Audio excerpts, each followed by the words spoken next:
Hello. To my American viewers, happy Independence Day. And if you're watching this after Independence Day, I hope you had a happy Independence Day. And what do you think of my new t-shirt? I'm going to be talking about taxation without representation, by the way. So before I start with that, I'll tell you I'm granniopteryx. I'm on YouTube, Rumble, BitChute and Minds. I'm also on Twitter and Gab, where I let you know when I've uploaded a new video. All the links are in the description. Also links to sites where you can donate if you want to. But if you don't want to, that's okay. Just like this video, share it and subscribe to my channel. That is very helpful. Okay, and check that you're subscribed. So let's get back to no taxation without representation. What's it mean? Well, it means the state can't ask you for property or services unless you're allowed a voice in what that government or authority does. People raise that cry a lot in the USA, but look, we're in the modern age now. That's so terribly old-fashioned. Taxation isn't the only way anymore that a government can make decisions without allowing you a voice. That's just depriving you of a vote. But in fact, you don't have to be denied a vote for the various authorities and pressure groups to have their way and shut you up.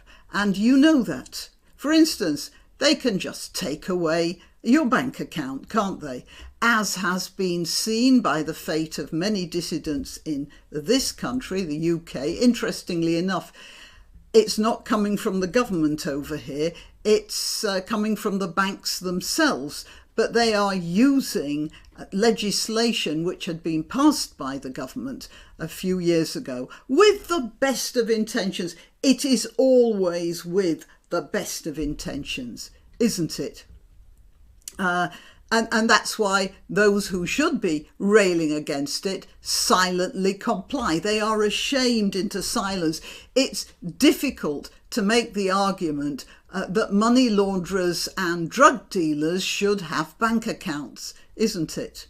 That's the problem. And arms dealers and that sort of thing. Actually, probably arms dealers do get bank accounts. Oh, that's great, isn't it? Anyway, so this has been going on quietly for years. And it only came to general attention when Justin Trudeau, I shall remind you, not only did he summarily freeze the bank accounts of those on the Freedom Convoy, but also the bank accounts of the people who tried to help them. They had committed no crime. So people say, well, okay, that's Canada. Trudeau is a dictator and he got away with that. But every country has its own technique of inducing silent compliance. In the USA, this sort of non-representation squashing takes a different form. In your case, it's the FBI, isn't it? They seem to persecute dissidents. Just look what happened to that poor fellow who got Hunter Biden's laptop and discovered what was on it. Again, it's financial, but this time they go after stuff like infringements of income tax rules.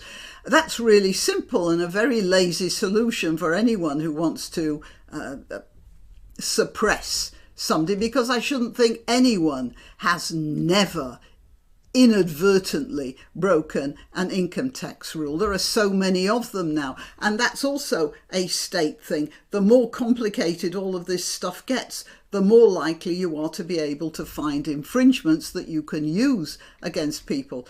And it all started, for instance, with the Fed going after Al Capone. Again, best of intentions.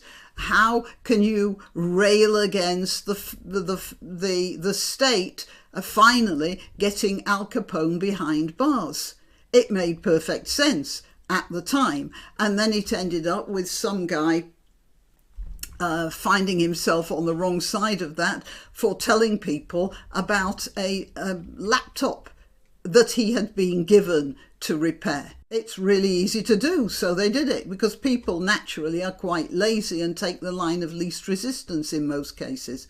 And then they start to apply these particular techniques not as an exception, but as the standard practice. And whichever branch of the establishment it is, whatever country you're in, it has the same effect. It induces fear. I'm going to talk about this probably in another video, but that vicar who got his bank account closed down because he didn't like not only the passive support, but the active support that his bank was showing for particular sorts of trance issues, he may get his account back, but it will induce fear in other people who don't want that same fuss and know that this was a specific case. Their case might not get the national intentions, might not get the national attention, and so they will stay silent. I shall quote Paul Simon on this one, he of Simon and Garfunkel: silence like a cancer grows. And indeed, cancer is one of our most feared diseases for a reason. It starts off with just one unnatural development in one part of the body might be fairly innocuous to start off with, but then it metastasizes until copies of this unnatural development are all over the place. And finally, the body, at war with itself, just shuts down. In Britain, this sort of metastasizing is happening with all sorts of things, so it's a bit difficult to pin down, but you find it from Islamist authoritarians in small areas turning into sort of authoritarian ideas that councils are getting about low traffic neighbourhoods, which actually means areas of ghettoisation. And it goes from stuff like preventative therapy for certain illnesses to runaway medical malpractice. And most ordinary citizens caught in these situations frequently, they stay silent because they're either too passive to think they can do anything about it, sort of, what can we do? Or very often too afraid of the consequences of speaking up. It isn't no taxation without representation that should be our watchword now, that should be our clarion call. No, it's no free society without free speech.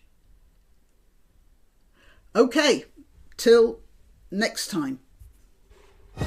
Why not treat yourself or a favoured relative or friend to these magnificent examples of merch? The mugs and t-shirts come in the granniopteryx design or Grambo, with a firearm or the more deadly knitting needles. Go to www.granniopteryx.com and whatever platform you're watching this on, please click like, subscribe and share.